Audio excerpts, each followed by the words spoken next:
Okay, so welcome everybody to round 2 of the Algebra, Particles, and Quantum Theory seminar series. I'm happy to introduce you tonight's speaker, Professor Aiyalam Balachandran. Professor Balachandran is currently Emeritus Professor at Syracuse University, New York. Bal earned his PhD at the University of Madras and later went on to postdoctoral positions at the University of Vienna and subsequently the Enrico Fermi Institute before moving to Syracuse. Bal is well known for his contributions connecting topology and physics, including reigniting interest in the Skirm model, which is used to describe nucleons. In recent years, he has turned his attention towards QFTs on non-commutative spacetimes, among a multitude of other topics in mathematical physics. Professor Balachandran has authored a long series of books on topics such as group theory and Hopf algebras, classical topology and quantum states, gauge symmetries and fiber bundles, fuzzy spaces and supersymmetry. Recently, a colleague has described Bal as someone who has always had a genuine, unfaltering curiosity about the natural world. Tonight, Bal will be telling us about a recent paper he has up on the arXiv entitled Spin 1/2 from Gluons. Now, before we begin, I would like to emphasize that everybody who showed up here today is here to learn. And so I hope everyone feels comfortable enough to raise their hand and ask a question throughout the talk if they have one. If you accidentally ask a silly question, it is not a big deal. You just brush yourself off and try again next time. I would especially like to encourage questions from graduate students, upper level undergraduates, and postdocs. So Bal, anytime you're ready. Okay, let me see. Okay, I don't know about the nature of the audience. I have assumed, but maybe I'm wrong, that all of you are familiar with gauge theories and things like Gauss law. But if I am wrong, or if I am going too fast, if Nichol permits me, I can come back and we can discuss it again in some informal way. Because for sure, new developments are taking place at the level of gauge theories, especially developments which is coming from the algebraic quantum field theory people. Things are moving rather fast from their side. Okay, I'm not an expert in that field, but certainly new things are happening, and we can discuss. Okay, I am available in any way you like. I'm right now in Chennai. The only problem will be the time difference. But currently, I am in Chennai, and at 8:30 in the evening, I'm readily available. So it will be around this time for you. Okay. So today, what I want to tell you is about the fact, or draw your attention to the fact that gauge series, all gauge series, including QED, have the observables of any QED, any gauge theory, local observables of any gauge theory, have infinitely many inequivalent irreducible representations. This is very similar to the statement that angular momentum in ordinary quantum mechanics has an infinite number of irreducible representations, which are characterized by the angular momentum. And it so happens that the same is the case with QED, with QCD, and with any gauge series. In fact, there are so many of them that they are uncountable. Hooft emphasizes that there are uncountably many of these supersolution rules, of these irreducibles, of these inequal representations, and these different irreducible inequal representations. Any operator which changes any one of these representations, you could, for example, the axial symmetry which happens to not to commute with the vector transformations, it changes the supersolution sector, and we say that it is spontaneously broken. So sorry, Bal.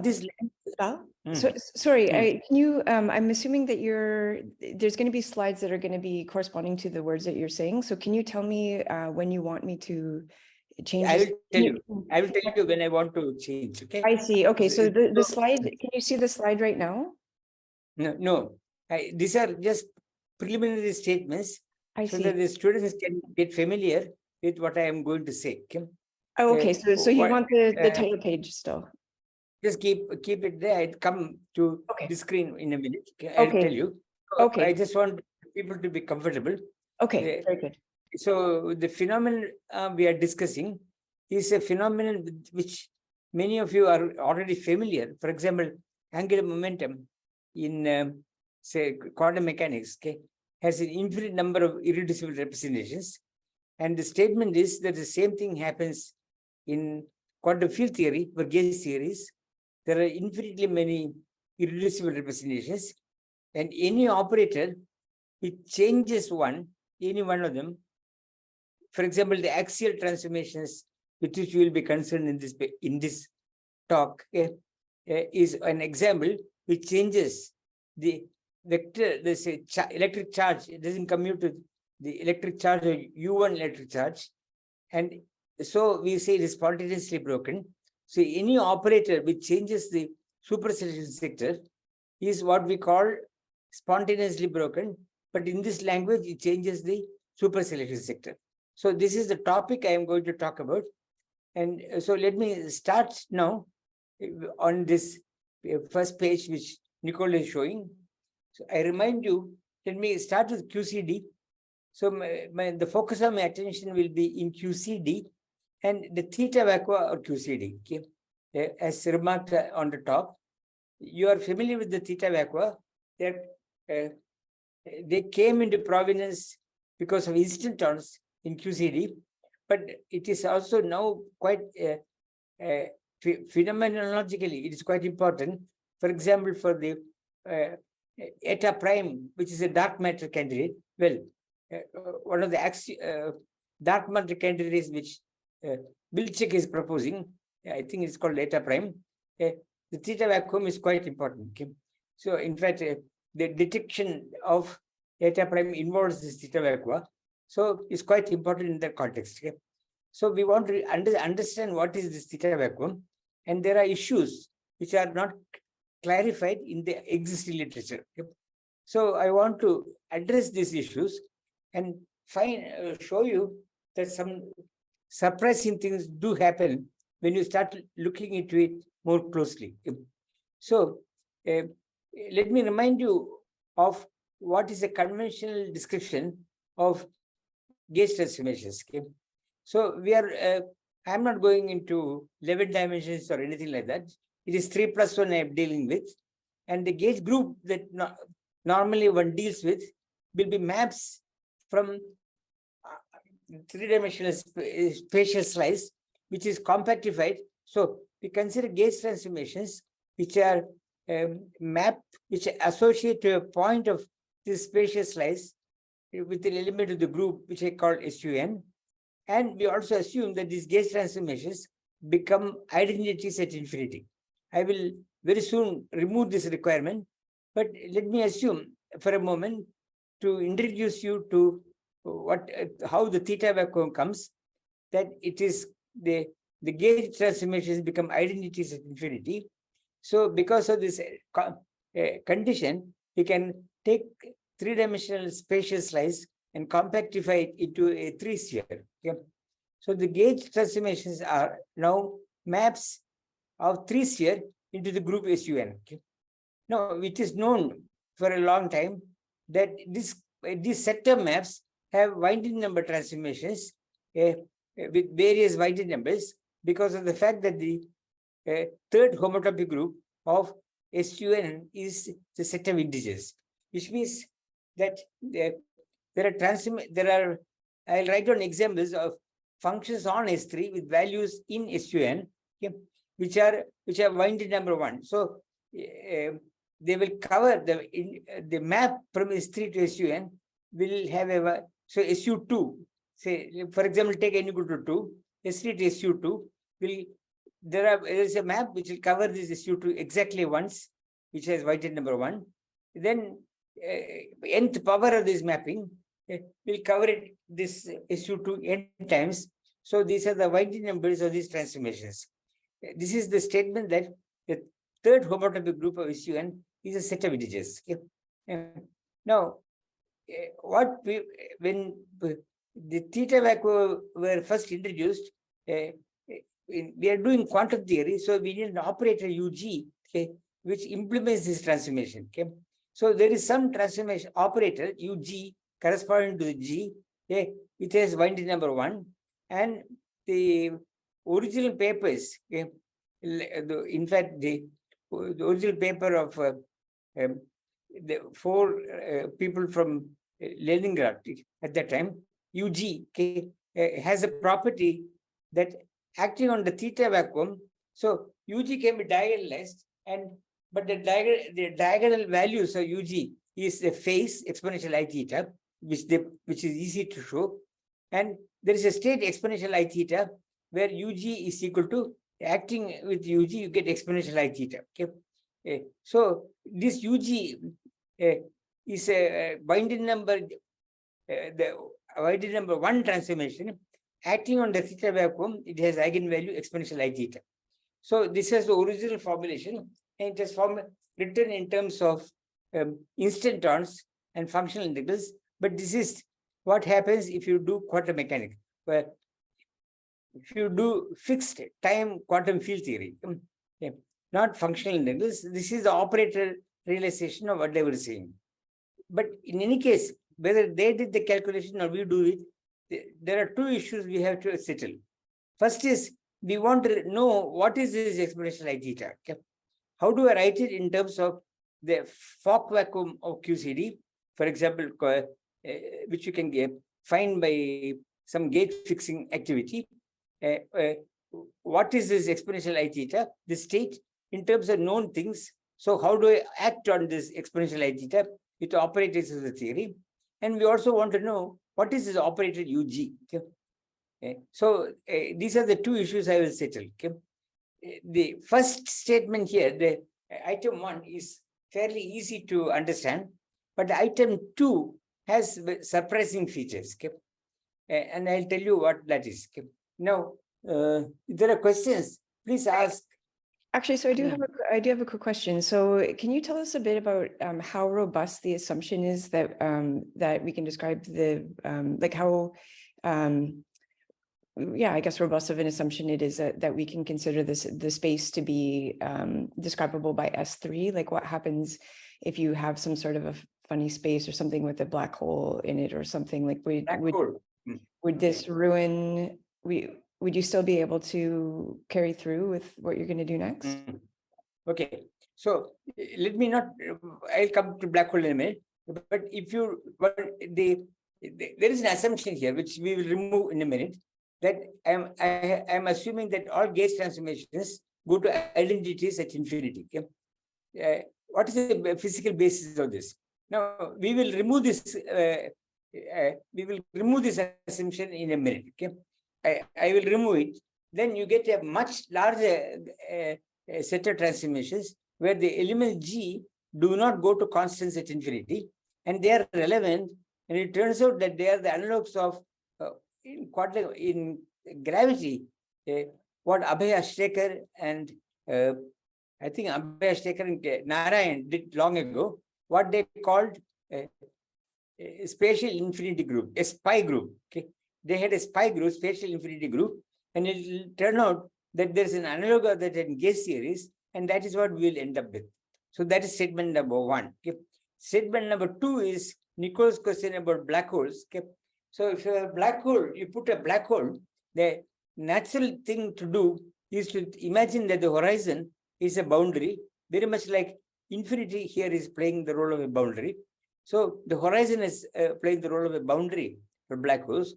So that means that you assume that the gauge transformations do not stop at the boundary of the black hole. To do that, the gauge transformations, because you're cutting off at the horizon, any gauge transformation you make can take any value on the horizon. Okay?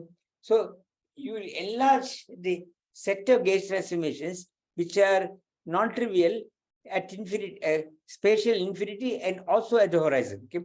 And what that will do is, if I finish the analysis, I'll show you that there will be, if you do that, you will have, you can argue that there are quantum states which are localized at the horizon. Okay, very much like here, and they are all superselected operators. That is, this in a way which in a way which can be said in a good, nice way. They will be localized at the horizon, and no local observable can change them. Very much like no local observable can change this UG, which will come from a gauge transformation, because of the fact that all observables commute with gauge transformations. So you'll get new degrees, I shouldn't say degrees of freedom, new operators for superselection sectors, which can be called large gauge transformations, which can be diagonalized at infinity, and they won't, no observable will change them. I have looked at this. The problem is that I do not, the number of things you naturally get this way is not growing. You don't get the formula that the entropy is proportional to the area for a black hole, which is what we would like. Okay? So to do that, the number of states which are localized at the horizon, at least classically, should be exponential of the area. That's a huge number of states. And the analysis we do not give such an enormous number of, at least I cannot argue in a reasonable way that there are so many states localized at infinity. So horizon can be handled. It will be a special case of this argument. There will be states localized at the horizon. There's no doubt about that statement. At least in the standard formulation of QCD, but will they create Hawking's result? I doubt. Okay. As of now, I doubt. So if you like, that observation is on hold. Okay. So, I mean, we don't know. I mean, such things, these things you are asking will also happen if you take a manifold, take a ball. Okay. For example, the topological insulators, take a ball. Okay. And you write some gauge theory inside. Okay. For example, there are many number of condensed matter systems which have non-abelian symmetries or even abelian U1 symmetries. At the boundary of the ball, you'll get such states that I am going to talk about to you. So there will be states localized at the boundary of a ball, which will be like topological insulators states. And there is a natural mechanism for even for giving their dynamics. Okay? It seems to fit topological insulators more naturally because there's no extravagant claim of the number of states which Hawking, Beckett Hawking entropy says. So the theory automatically gives some localized states at the boundary which are super selected. No observable can change them, and because of certain features which I have not had time to talk to you now, they actually have a natural Hamiltonian which moves them. Okay, so yes, so your question is well taken, and I can answer. If there are questions, I can answer. So I have thought about it, but not done anything because the answer is not sufficiently exciting. I mean, sufficiently exciting. I can get an answer, but there's not. It would be nice to get a more articulated answer which fits with current speculations. That I am not getting. Okay. The quantum field theory gives such an answer, but that's, I would like many more states, many more things to stick at infinity, and that I am not getting. So we can come back to that later. Okay. I don't know if I have answered it, yes, but we can go. Okay, so next slide. So let's take the next slide. Okay. You have to change it. I can't change it. Yes. I can change it. I can change it. Great. No, so we can't see what you've just changed. So the one that I have up right now says the answer to Q1 is given by the Chern-Simons. That's right. Okay. That's right. So the question one, okay, the answer to question one, you can guess. If you are familiar with the functional integrals and instantons, you can guess what it has to be. And it happens to be just the exponential I theta times what I call Ka, and Ka is just the the Chern-Simons form ADA plus 2/3 A cube trace, okay, and we are integrating it on all x, and this is the Chern-Simons density. So if you like, this will be the Chern-Simons Lagrangian, okay, if you are doing a Chern-Simons theory, but I am not using it as a Lagrangian because I am going to twist the standard vacuum of QCD by this exponential factor. Okay? So I am looking at this object where this operator here is acting on this standard vacuum sector of QCD. Okay? I am assuming that you know what that vacuum sector is, and I am multiplying this by this exponential, which looks unitary, at least formally. This Ka is a real object, K integrated is a real object, and theta is a real angle, so it looks unitary. So I am not getting into trouble with normalization of this state. But actually what it is a certain intertwiner between different irreducible representations of QCD, okay? Namely the theta vacuum, non-theta vacuum. And I want to show you that if I make a winding number 1 transformation on this expression, it will change by exponential I theta. But that is easy to show. I make a gauge, so what will the winding number 1 transformation do? It will change A to the gauge transform A, which is the G is winding number 1, and it will change A into the covariant derivative operator dG inverse on both sides. So this is the transformation law of A under a winding number 1 transformation. So you can put it in this K, and by a standard result regarding transformation laws of the Chern-Simons term, this is changed by this expression here, the extra term I have written down here. Okay, some of you would be familiar with this extra term. It doesn't involve any details of A at all. It only involves this G, and it is some factors also come out, like because we adjust this 1 over 8 pi squared, so we get this factor, and this is exactly the winding number of this mapping from the spatial slice into the group. Okay, so this is or I can say it in another way. This is the volume form on S, is a pullback of the volume from the image SU2 or whatever it is back to S3. So I am integrating the pullback form into and integrating it. So it will tell you how many times I am winding around the target by this mapping. Okay? And it is known to be exactly the winding number n of this mapping G. Okay? If it winds 1, I'll get 1. If I wind n times, I'll get n. Okay? So I have this K changes by this extra factor, which is an integer. So I'll get that the change of this object is the original one plus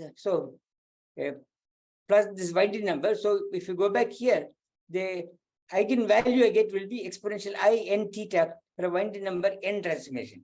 This is exactly what we want. Okay, so this state here, this vector state here, has eigenvalue exponential I theta for winding number 1. Okay, because this Ka changes by 1 if I make a winding number transformation. Okay? Winding number 1 transformation. Okay, good. So this does the job, but I have to know what is this UG. I am doing all these things by hand. So we want to know what is this UG. What is this operator I am talking about, with which I am doing this transformation. When you do quantum theory, it is no good to talk about it by mouth. You have to show the operator. It is not our personal opinion. The operator has to implement this transformation. So what is this operator? What is this UG? Okay? Here is a surprise. Okay? The kind of surprise I am going to tell you has occurred in other contexts. I will show you the context. So let me tell what happens. So can we change the screen? Okay. Okay. So it says remarks. Okay. If there are questions, please ask. I don't see anyone saying anything in the chat box. I don't see the chat box. That's strange. There is none on this one. I don't see the chat box. There is none, but people can raise their hands, and they can actually unmute themselves if they want to ask a question. Okay. All right. If there are questions, please ask. So this is the important part this is the important part I'm going to talk about, where really new physics will happen. Okay? So in finding this UG, okay, how do I do it? Typically, the Gauss law is written as, so let me go back to Gauss law and Dirac's quantization.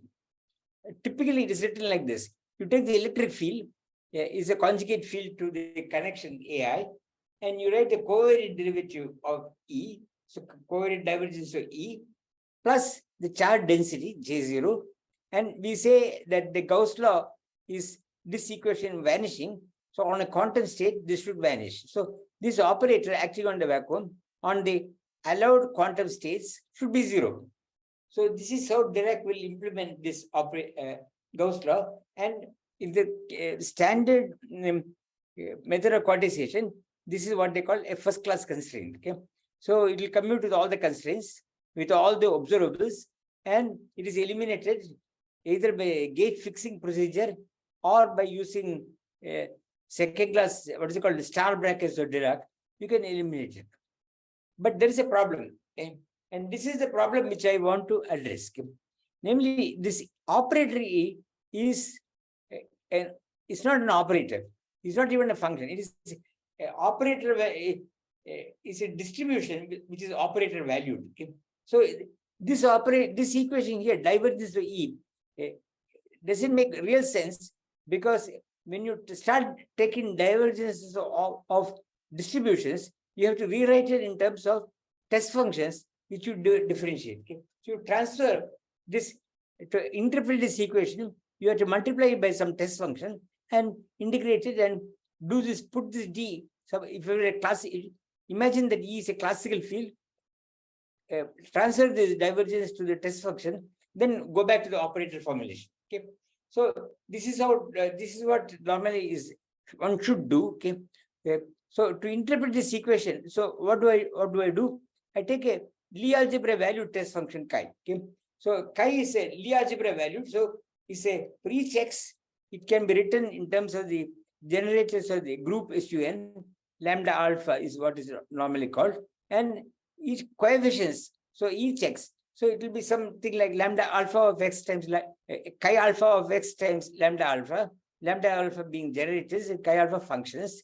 And I will assume that these functions for a minute go to 0 at infinity.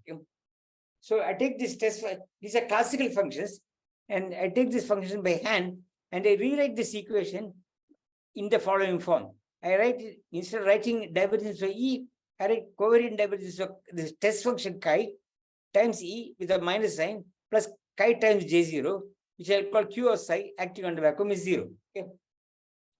Where these chi's go to 0 at infinity.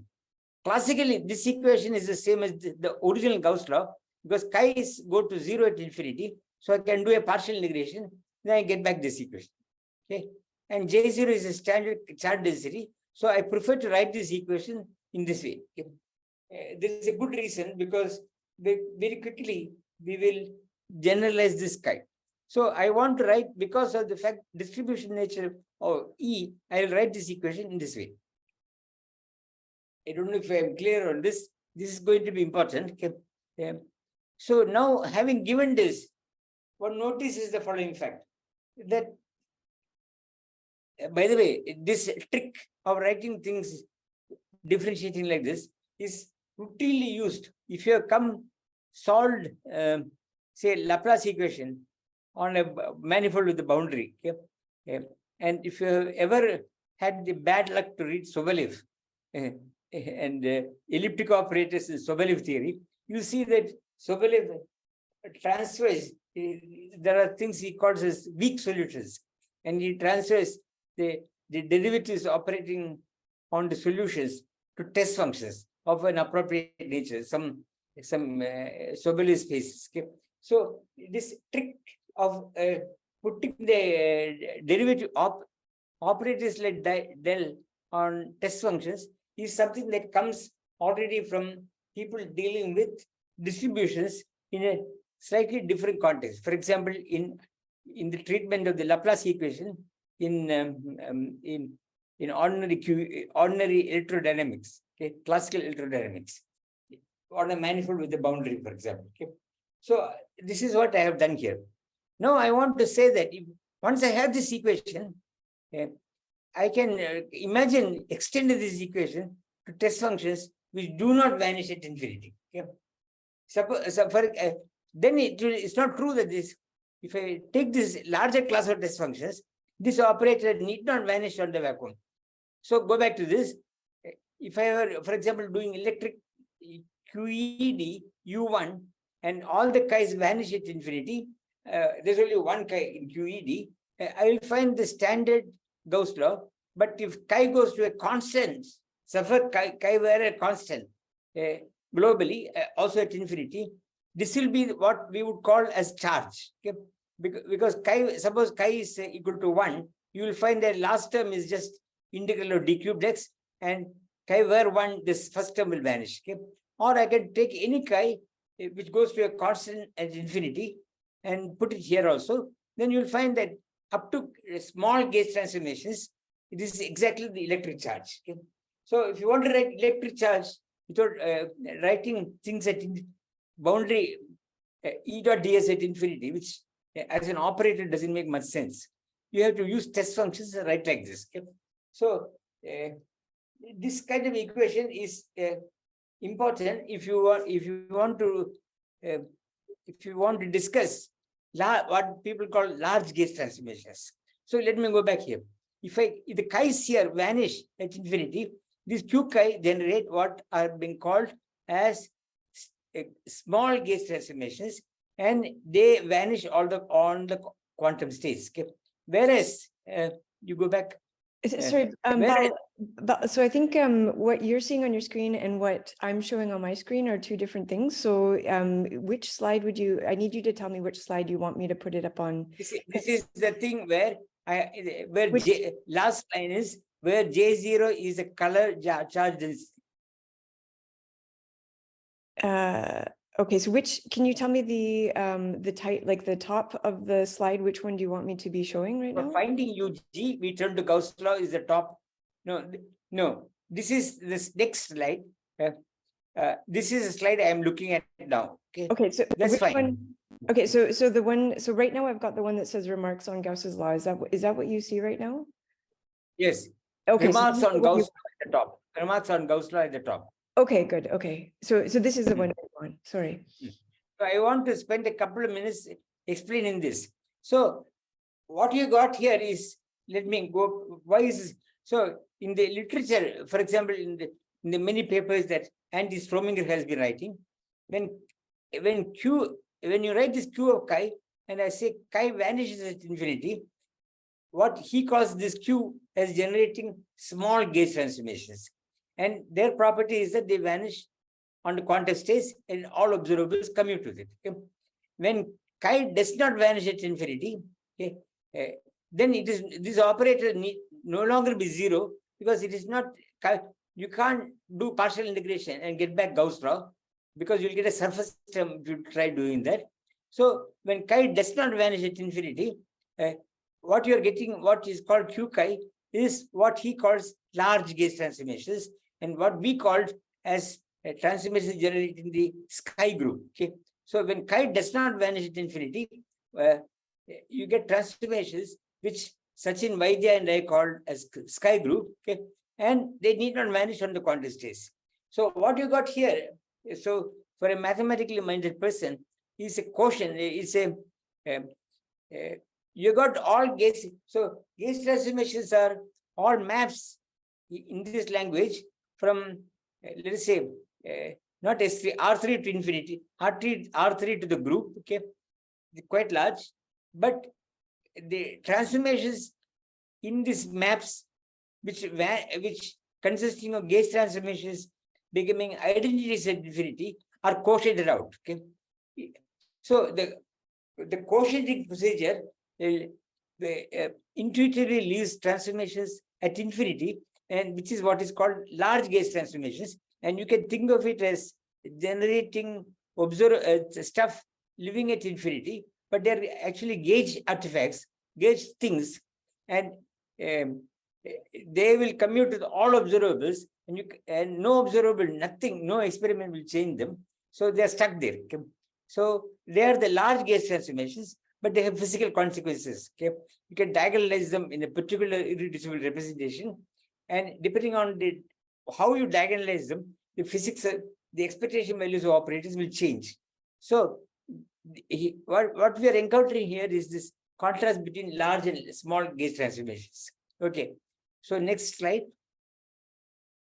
You can change the slide now. Okay, stop. So here I am saying that this Q-chi generates gauge transformations, and this is the case whether chi vanishes or not vanishes at infinity. Okay?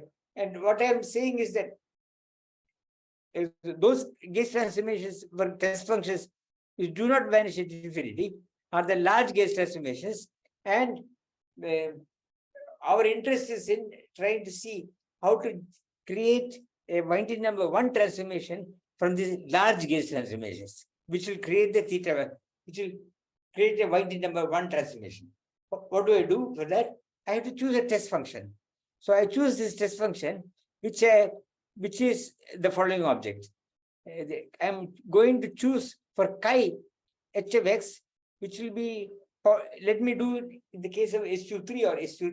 So for tau's are Pauli matrices living in the SU2 subgroup of SUn, and I take tau dot x hat times some function of the radial vector, and this h hat will be 0 at the origin and go to pi at infinity. I'll show you that this will do the job. And I construct Q of chi, but Q of h. So it will be like this, and I have missed a trace here.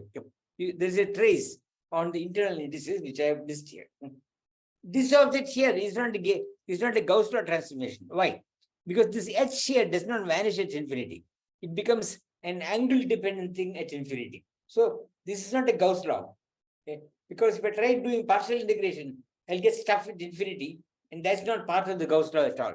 So this will not vanish in the quantum state. So what is this? Is it well defined? I'll show you that this is well defined. Next slide. And let me see what is the finite transformation that this Q generates. The finite transformation, suppose I take some quantum field psi, okay, and it's a colored, let us say it's a colored field. The finite transformation is obtained by exponential IQ of h, psi of x, exponential minus IQH, right? That we calculated. The calculation will be some this series here, right? Of multiple commutators. For each commutator of QH with psi, I'll get this tau dot x hat, tau dot x hat times h hat acting on the field. So for n such things, I'll get I to the n over factorial n times this object, summation on n. But I can sum this. Okay? If you sum this, you'll get this object. Okay? So what this is finite transformation is doing on any colored field is to gauge transform the colored field by this exponential. Okay, what is this exponential? So it's some g of h, some group. So this object here is some element of this maps from R3 into the group. Okay, actually I have taken an SU2 subgroup, but there's no matter. And I get g of h, and I can write down what is g of h is. It is given by this exponential tau dot x hat times h. I can expand this, and you see that g of h is cosine theta of h hat r plus I tau dot x sine h hat r. Okay. So the transformation I got here is this. Okay. And I think that in the previous slide, can you go back to the previous slide? Nichol? Yep. Can you go back to the previous slide? Yeah, so this is large gauge transformation. Yeah. The previous slide, I have chosen this h hat to vanish at the origin and to become pi at infinity. Okay. Okay. So that is important. Go to the next slide. Yeah. So you may ask immediately, is this g of h, this transformation well defined? In fact, see, at r equal to 0, sine h hat of r is 0. So the sign is vanishing. So the fact that I get this x hat, which is not well defined at the origin, this term goes away. Okay? And I get 1 because h hat of r is at r equal to 0 is 0. So I get 1. At infinity, what happens? At infinity, this h hat of r goes to pi. So the sign again vanishes and cos becomes -1, cos pi -1. So again, it has this constant value at infinity. So this g that I am writing here starts at 1 at the origin, goes to -1 at infinity. Okay? So if you write it in some polar coordinates, it is actually covering the sphere exactly once, from the south pole to the north pole. Okay? So this is exactly a winding number 1 transformation. And for those of you who have done Skrimion physics, this is in fact a Skrimion configuration for winding number 1. Okay? This is the one which gives you the neutron and the proton when you do collective coordinate quantization. So this is exactly that one object. So what I got here is exactly a winding number 1 transformation. Okay? So we have now found what is the operator Q of H, which on exponentiation gives a winding number 1 transformation. So what we want to write U of H is exactly this exponential I Q of H. Okay. So I have found this operator which will give me winding number 1. Okay. Now, next slide. Next slide. Yeah. It says, however, this configuration G. Sorry. It says, however, this configuration G is not the Gauss log group. Yeah. This is the one? Yeah. He's not in the Gauss law group because of the fact that this H is not 0 at infinity. And so QFH is not a Gauss law generator. It is what nowadays many people call as a member of a large gauge transformation. Okay? This is the one which causes things like memory effect, all the soft theorems in gauge series which Strominger has written about, and so forth. Okay? This is an example of that transformation. So this U of G is exponential IQH, which is winding number 1. Take the Chern-Simons acting on the vacuum and apply this UG. I know how to calculate it, actually calculate it, and you'll get the eigenvalue exponential I theta. Now, it is a gauge transformation. So one can easily prove that because of the locality, all observables will commute with it. So no observable will change the theta vacuum because the theta vacuum is an eigenstate of the UG and all observables commute with it. So it will not change the eigenvalue of UG, which is exponential I theta. So for that reason, this exponential I theta is stable. It will not change by doing scattering experiments or anything like that. It will stay put. You can do whatever you like locally, but it will not change this UG. But expectation values can change. Yeah? So the set, this is a side remark. Okay? The set of all such operators with H not vanishing at infinity generates. So this is an example of that. Is what we called Sachin Vaidya and I called as Sky Group. Okay? And as I said a minute ago, we got our inspiration from the work of Abhay and K. Narayan. We were familiar with their work. So we got inspiration. Well, their work suggested to us that this is a good thing to do. Okay? And we will see that it's in fact a nice thing to do. And it is now linking up to other people working on superselection sectors from the algebraic quantum field theory side. Okay? So I should be clear till now. I see that there are a lot of people in the audience, I think 29 people. So cannot be that none of them have questions. That's not possible, right? Yeah. Okay. cannot be that I'm so clear. Okay. So okay. If there are questions, please ask. Just by way of introduction, very recently there has appeared a paper by Mund, Rehren and Schroer, which is dealing with this superselection sectors in QED, and that work that they have done, it's a long paper, not very long, but the ideas are similar to this. Okay? And some of the calculations they do have a direct impact on what I'm saying. Okay? That paper is very detailed. Okay? You may find it a little bit wordy, which unfortunately is Burt's habit. He talks a lot in papers, but it is very clear. I mean, everything is entirely explicit. So let's go to the next page. Next page, please. So next, consider spatial rotations. Yes. So I want to show you something very surprising that happens with this Q of H. So this Q of H, which I talked about, is Q of tau H is tau dot x hat times H hat of R. Yep. This is my Q. This is my large gauge transformations. It is a locally, it is an ordinary gauge transformation. So any local observable, any color neutral object will commute to this Q. Okay? Any color neutral local observable will commute to this Q. Nothing will change this Q. But now you see something very strange. Look at this operator. If I make an orbital rotation, what will the orbital rotation do on Q? It will change this x hat. It will rotate this x hat like a vector. Suppose I make an angular momentum. So suppose I am in the bosonic sector, I will rotate x hat. But this Q will change if you just rotate x hat. So if it rotates x hat and changes Q, it is not commuting with the superselection operator. So that is not, it is a spontaneously broken operator. It cannot be implemented in this sector where I have diagonalized the Q, where the eigenvalue of the exponential I theta sector, I cannot diagonalize that operator. So we find that there is a trouble with orbital angular momentum.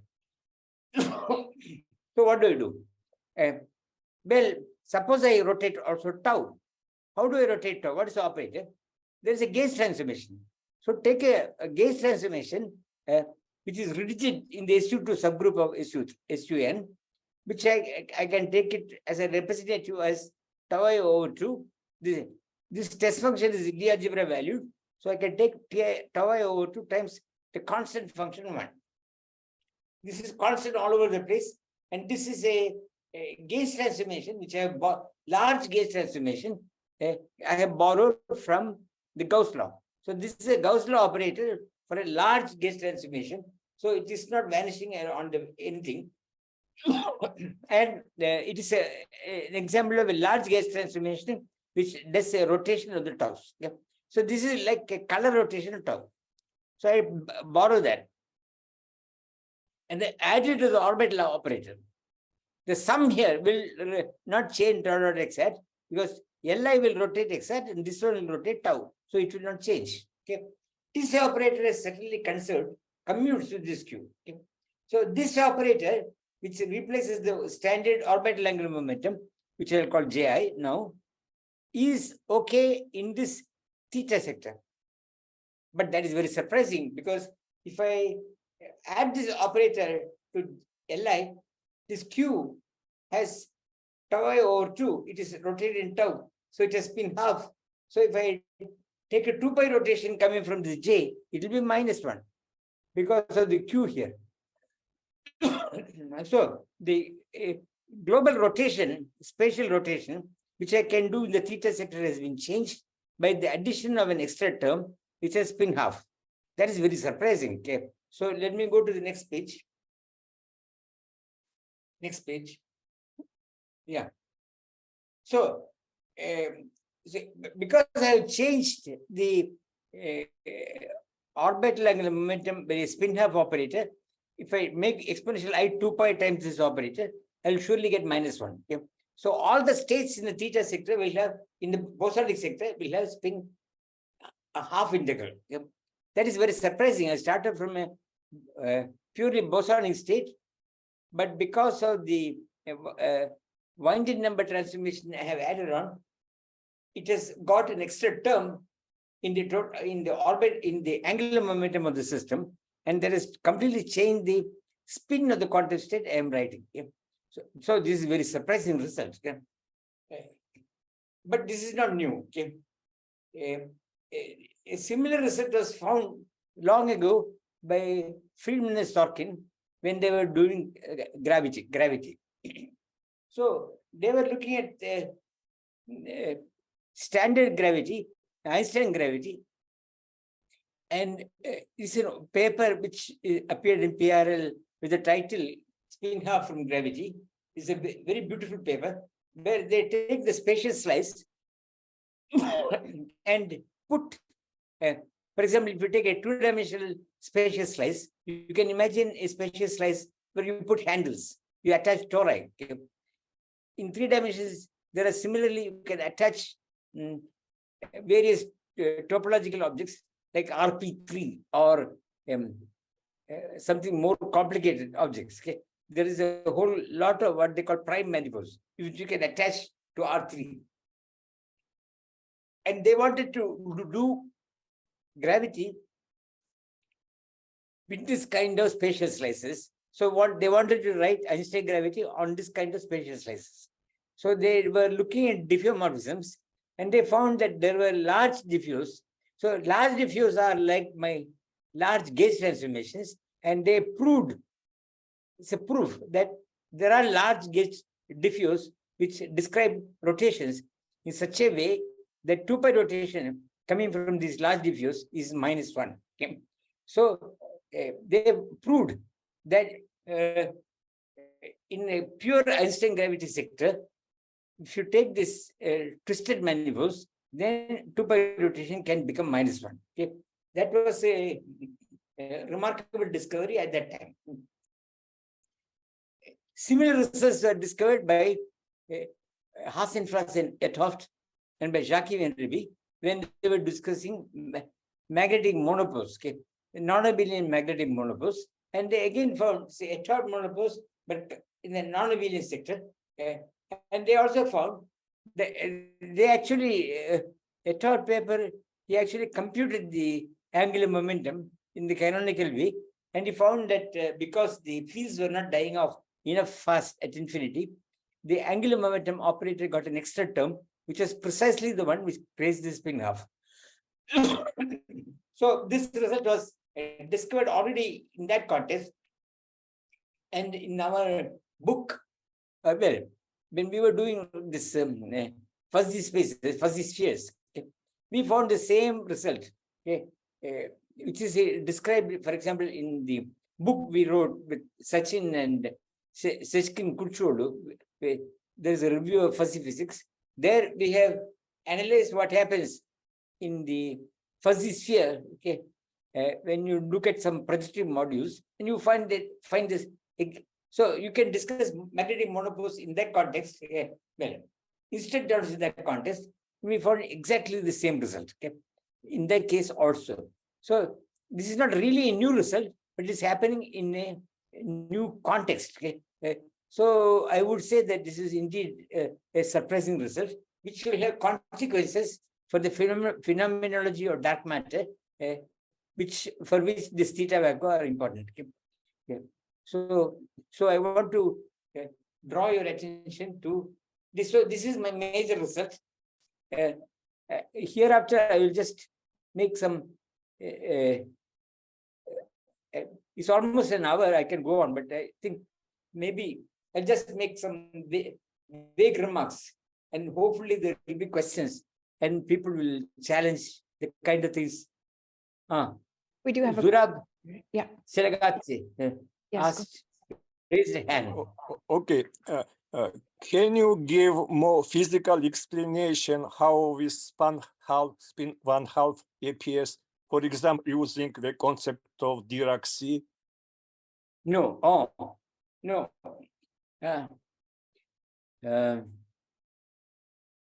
No, for example, I don't know. For skyrmion, you can give such a physical explanation. For the skyrmion, yes.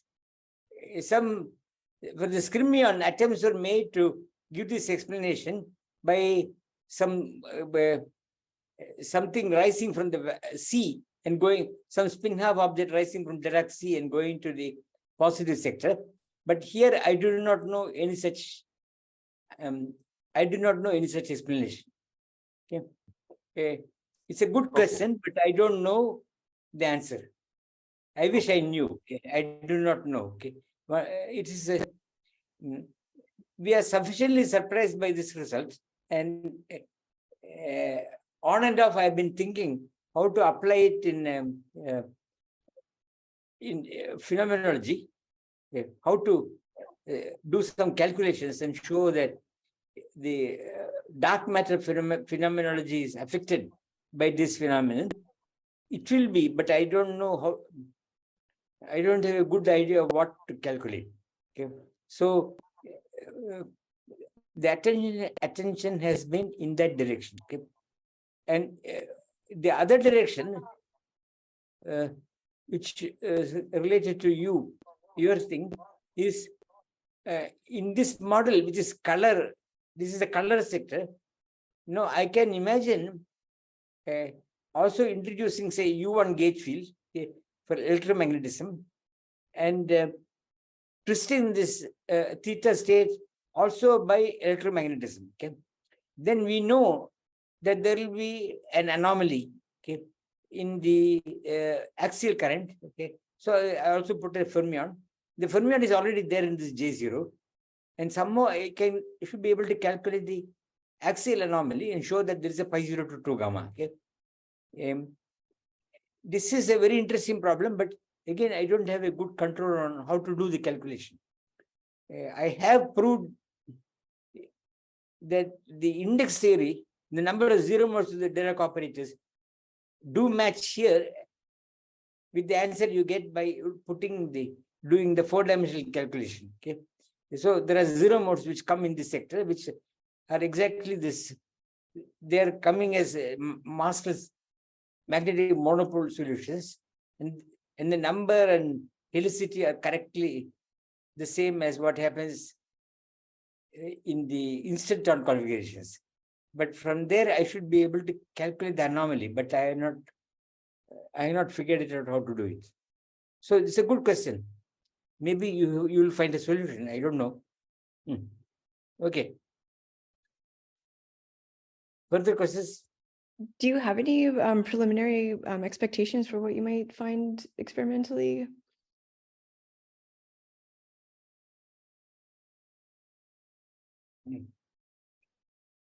No. So, okay, this is off the mainstream. Okay, this is off the mainstream. So many of you will be puzzled by my statements. But let me just say this. It turns out that this kind of analysis lets me, I can say this way, add this Q cascade. Okay, this Q cascade is a large gauge transformation, and I can add it to the standard QCD Hamiltonian as a chemical potential. Okay, it will not change equations of motion because all local observables commute to the Q cascade. Okay, so I can add it. So it is a non-Abelian chemical potential I can add to the standard QCD Hamiltonian. But if I do that, what happens is this Q cascade starts. So I go consider a sector of QCD, let us say, where say I in the standard notation, let's say SU3, lambda 3 and lambda 8 are diagonal. Lambda 3 is the third component of isospin or third component of the Gelman matrix. Lambda 8 are diagonal. So I take that and I add this Q cascade to the Hamiltonian. But the QCD is non-Abelian theory. So this Q cascade will start changing this state, which where I have diagonalized lambda 3 and lambda 8. And I have examined the time evolution of this state. It will go on changing as time evolves. Okay? And the Q cascade is dimensionless. So there is a scale I have to put in front of it before I add. Very much like lambda I add when I put the chemical potential for number operator in the partition function, and the orbit, because I am changing the diagonalized states because of the non-abelian nature, it turns out that the orbit is ergodic. It goes on changing, never returning to the original value. And because of the ergodicity of the diagonalized states, you end up by finding that the expectation value of any colored object is 0. Okay? Because of the ergodicity, and it goes on changing, so you have to do a time averaging and you get 0. Okay? So since the experiment only sees time averages, okay, you get 0. So it will lead to color confinement in a new way. That is the, I would say, that is the result I have found till now. Okay? But whether I can get results for the phenomenology of dark matter, I should be able to, but I have not made headway. Okay. So yeah. Thank More you. questions? I do have another one. So if you were to, so in this case, you were looking at SU3, but if you were to look at the standard model gauge group, which will have both SU3 and SU2 non-abelian pieces, does that change anything? Sorry? So if you consider a gauge group, not just SU3, but say something that has an SU3 and an SU2 in it, how would things be different? SU3, SU2, yeah. So the center of the group, so if you take some, I can do this for U1. Okay. So for U1, this strange phenomenon of ergodicity of the quadristal will not happen because everything is abelian. Okay? Even if I put test functions, I take the Q of chi, but for U1 sky group, the sky will not go to a constant at infinity. It will be some function. So I'll get moments of the charge distribution at infinity in U1, but they will still commute. U1 is abelian. Yeah? So it will not create this kind of ergodicity or anything like that. It may create some other effect, but not that. But in QCD, the problem in QCD is non-abelian. And therefore I can only diagonalize a complete commuting set in QCD, which we normally call as lambda 3, lambda 8. But these lambda 3, lambda 8 generators, which are diagonalized, are superselected operators. Okay? They commute with everything, so they stick. But what happens to the remaining parts of QCD? They don't commute with lambda 3 and lambda 8. They change the superselection sector. But any operator which changes the superselection sector is by definition spontaneously broken. Okay? It is not implementable in the representation of the local observables. Okay? It changes. Presumably there are Goldstone modes associated to this spontaneous breakdown. But I don't know what they are, but they must exist. But this is what causes this. So I want to examine what this may mean. So the idea of adding this term, generic SU3 generator as a chemical potential, the Hamiltonian came to me. Okay? It will not change equations of motion because it commutes with all local observables. But it changes the superselection sector. And then when you start analyzing it, this change is quite vicious. This change can be ergodic. If the chemical potential is chosen generically, is actually ergodic. It goes on and on from Cartan subalgebra to Cartan subalgebra, never returning to the original one. And when you average an observable, colored observable, you get 0. Colored local observable gets 0. This you can calculate, you get 0. So color you will not see color because you will get the average 0. This if you choose this chemical potential so that it doesn't change the supersaturation sector. So you choose the test function appropriately. This will be the color, not color, this will be the color released. So that will not change. There you can see color partially. So I interpret this as the sectors where color is liberated. Okay? So this phenomenon is, it seems, definitely predicted in any non-abelian gauge theory. I can say that.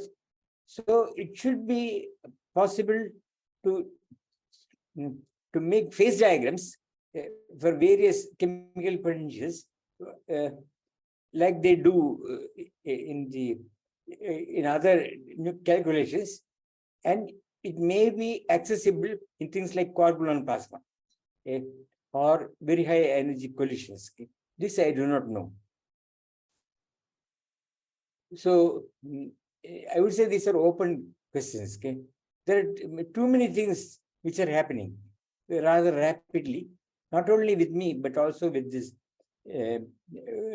Hamburg group. Okay, Hamburg Berlin group. Okay, Furey University, not Humboldt, but it's happening very rapidly. Okay, so Sujong Ray has a question. I'm just going to unmute you. Go ahead. Yeah, I have two questions. The first one is there analogous transmutation phenomenon in other space-time dimensional gauge and gravity theories?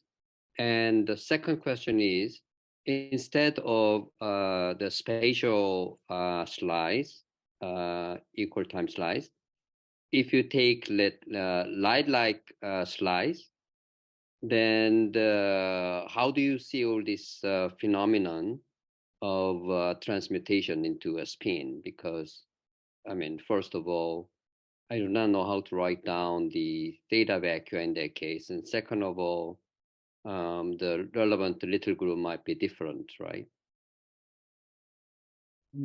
You're saying what happens if a quanta is on a different slide?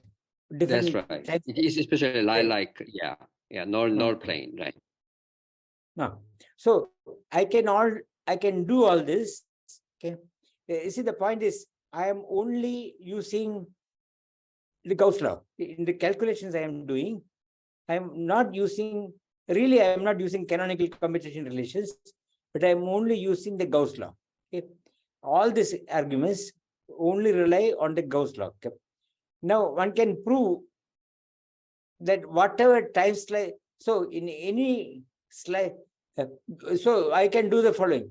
I can take any do these calculations by doing what algebraic quantum field theory people do, by considering operators in a space-time volume. So local operators on a space-time volume, and increasing that volume, creating a net which will create some operators at infinity.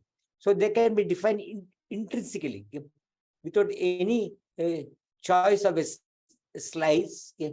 And in fact, the Gauss law I am writing can be written as a closed form, as integral of a closed form in any slice that you write. So I think that your question is a very good one, but I don't have to go through a canonical quantization at all. So if you take say light-like quantization or something else, the commutators may look very different, but I don't use them. Okay, so I think it doesn't matter unless I have made a mistake. That is my understanding of what is happening here. Okay. So there was another question you were asking. So the question is, I think it doesn't matter because I don't use any canonical, in reality, I'm not using any choice of a time slice or anything like that. I can formulate the whole thing in terms of type 3-1 phenomenal algebras and stuff like that.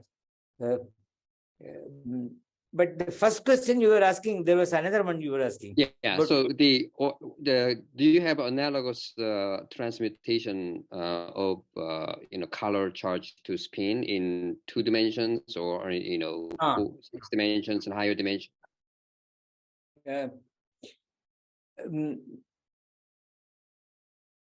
I think so, but I have not see. No, I am not sure. Okay, but, see, this depends upon the fact that this construction I am doing in 3+1 relies on the fact that I have a 2-sphere sitting at infinity. So what do I do? There is take any point in the 3-dimensional space, take any point, 4-dimensional space, take a point, and from that, say, origin, and take all spatial directions from that origin to infinity.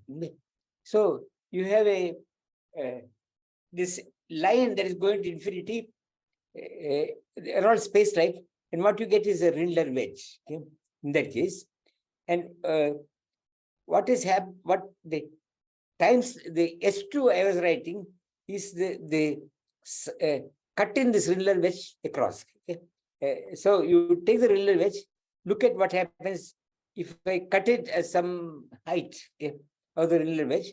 It becomes an S2. Okay, it is that S2 that is coming in this whole business. Okay? Now, in other dimensions, you will not get S2. In if you go 1 dimension lower, you will get an S1. Okay, and you get some algebra there. And I don't know what happens, but I think what will happen is you'll get a Cosmology algebra if you do the calculation carefully. Okay? There will be some anomaly in the commutation relations giving rise to a Cosmology algebra because you are dealing with a circle. Okay? So that's my suspicion. Then this analysis will not go through. Okay? You have to do something else. I have not done it. Okay? But it is a doable calculation. Okay? If you go one more less dimension, situation will again change. Okay, there will be 2 points at infinity. Then, if there is anything interesting there, I don't know. Okay? Higher dimensions, if you replace S2 by S3,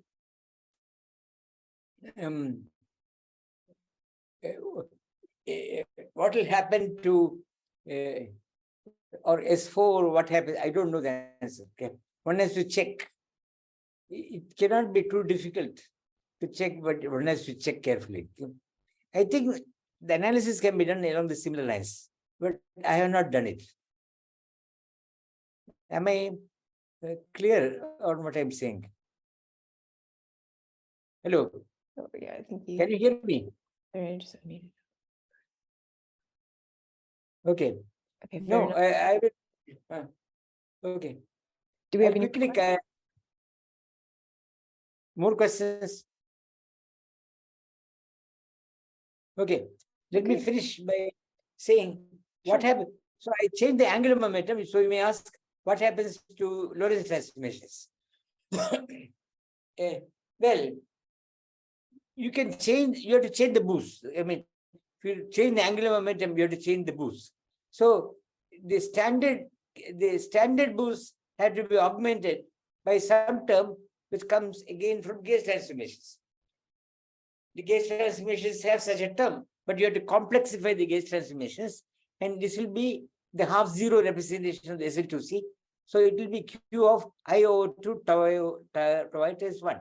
So this whole thing will be your new boost operator. So they will form a Lorentz algebra, and they will give a Majorana representation of the sector you are dealing with. Okay? So it looks like the whole Lorentz transformations have got converted into a Majorana particle. I'm not, however, not sure about this statement. Next slide. Yep, just 1 second. Can change. Okay, so is this the one, the Majorana field breaks parity, just like Chern-Simons? Yeah. Okay. So here, yeah, that's fine. Just keep stop here. So one thing you should realize that the whole thing has, I have the set of observables. In all the super selection sectors, the observables are the same. Okay? What has changed to all this strange phenomenon is that I have changed the quantum state. In the vacuum sector, the expectation values of operators are one thing. In the sector of theta, they are something else. So how do I, so the representation of the algebra of observables is determined by the state. How do I get the representation? You have to do a GNS construction. Okay, I will not go into this Gelfand-Siegel construction, but that is absolutely crucial in all these things. Okay, so you have got a state, so you know how to take expectation values, and there is a canonical way of finding a Hilbert space construction of these operators using the GNS. And there is absolutely no guarantee that whatever state you choose, you will get the same irreducible representation of the observables. One example is when I choose the vacuum sector or the theta sector, I seem to be getting completely different representations of the algebra of observables. Okay? This is very important. And so the GNS construction is underlying this whole thing and changing the physics of the situation quite strongly. So next thing, let me see what is the next slide. Back to the sky group. Yeah. So I think that I will stop here because it is quite late. Okay? I exceeded 1 hour by, well, maybe 10-15 minutes. So I think I'll stop here. Along the similar, just to mention to you that along similar lines, things are happening by people who are much more rigorous than I. Okay? The first that happens is this Mund, this review, long article of Mund, Rehren and Schroer, okay, which deals with quantum fields, what they call escort fields and so on, which is quite similar to what I'm doing here. There's one thing. And second is the fact that the side of the space, the quantization is done here. This is the main point of the algebraic quantum field theory people. These constructions I am doing are not using indefinite metric spaces at all. Okay, it is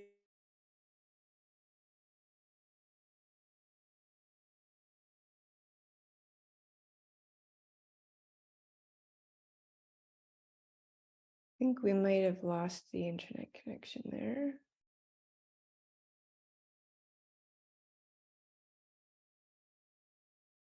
Okay. Well, unless he comes back. direction. Sorry, Bal, you cut off there for a second, so we missed what you were saying. Okay. So if I take the sector space-like directions from the origin to infinity, it happens to be a Rindler wedge. Okay?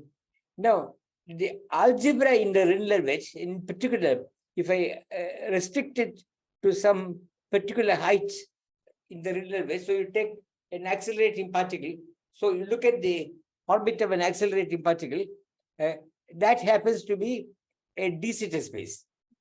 So you can look at observables on the d-theta space, and that has, as you may well know, it has horizons. Okay, it has cosmic horizons, observer-dependent horizons. So the type of algebra that comes there completely changes. I strongly believe, I suspect that this has a very strong effect on the, and these Rindler wedges classifying the super selection sectors. I suspect that the recent work of Longo-Witten and what is it, Chandrasekharan and Pennington, okay, which converts the algebra on a d-theta space from type 3.1 to type 2.1, has a bearing also in the super selection sector analysis, and seems to be a worthwhile problem to think about. I think I'll stop here. Last few remarks were far out of this talk, a major talk, but if I was clear in the first portion of the talk, I will be satisfied. Okay, so I'll stop here. Okay, thank you so much, Paul, for such a stimulating talk. It's very interesting results. Right, so thanks for such a great talk, and thank you to everybody for showing up today. Our next talk is scheduled in just 1 week on the 3rd of April, 6 p.m. Berlin time, so back to our normal time. We have John Huerta, who is going to speak to us on an excellent paper that's called Algebra of Grand Unified Theories. So thanks again to Bao for such an interesting talk. And we look forward to seeing everybody again next time. Okay. No more questions. Okay. Yeah. Thank you, Bao. Right. Okay. Ciao. Wish you. Bye. Bye. Ciao. Bye.